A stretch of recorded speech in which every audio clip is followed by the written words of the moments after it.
Welcome to Cornerstones. My name is Stephen Martins, and I'm with Dr. Joseph Boot here today. We'll be discussing the dangers of dualism. Dr. Joe, what is dualism, and why is it that we find it in the church? Is it biblical? Well, dualism can be an equivocal term because in one sense Christians are dualists in that we believe that there are two types of being. There is the uncreated being of God, and there is created being, the world, and everything that's in it.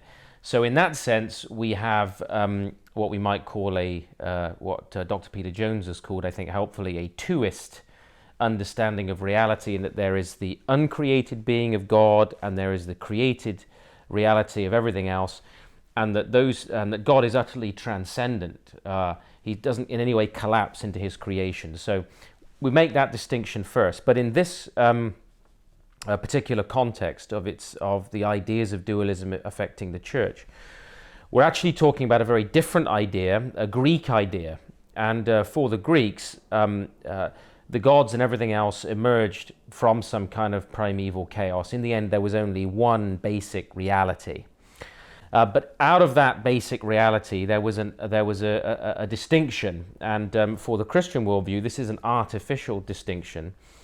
There was this notion that there was a division between matter or creation and idea or spirit, and that the one was somehow lesser than the other, or less than fully real.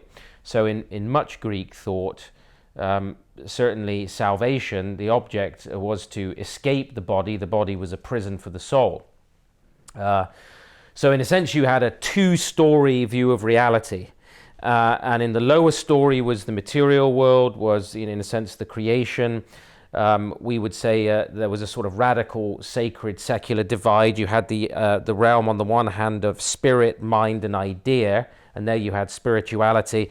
And then on the other, in the lower level, you might have the body, the emotions, creation, the world of work, and everything else. And so, in a sense, the goal was to escape that. And actually, if you look at most paganism, most pagan and Eastern religions, they denigrate the material world. It's less than fully real, and the goal is escape from the real world, from God's creation. It's actually escape from creation into nirvana or Brahman or whatever else. So dualism is this dividing up of reality into in a sense, two stories or two layers, in which ideas and spirit and mind are in one, and then the created body and other aspects are in the lower story.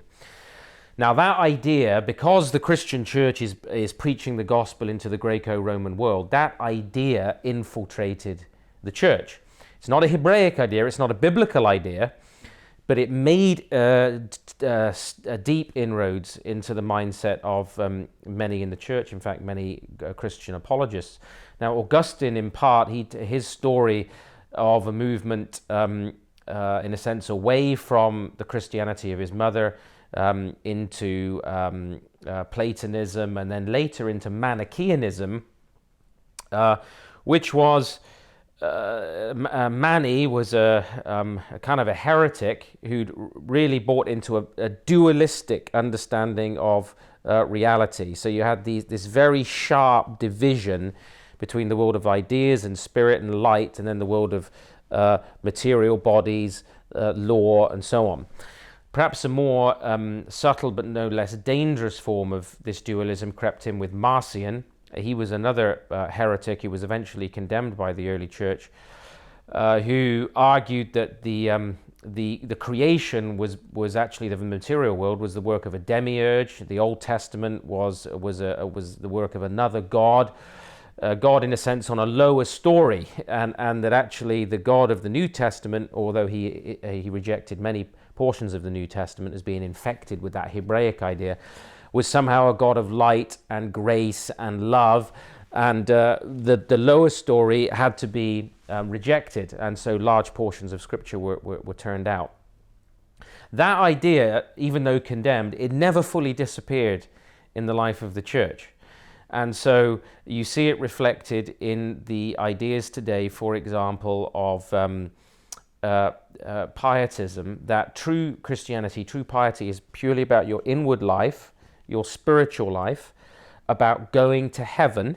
And there's a sort of radical separation between heaven and earth, between true spirituality and work, in a sense, within creation. There's a sort of sacred secular divide where we say, well, these things are spiritual and those are holy activities and vocations, and these things are earthly and they're secular or profane, and those vocations are secular or profane. And actually the medieval church, in a sense, encouraged that prior to the Reformation, with monastic orders, which were in some respects a retreat from creation, or at least asceticism was a retreat, a rejection of the body, and the ideal of spiritual life being where you diminish the body, punish the body, so that you can free your mind and yourself from desires and be spiritual.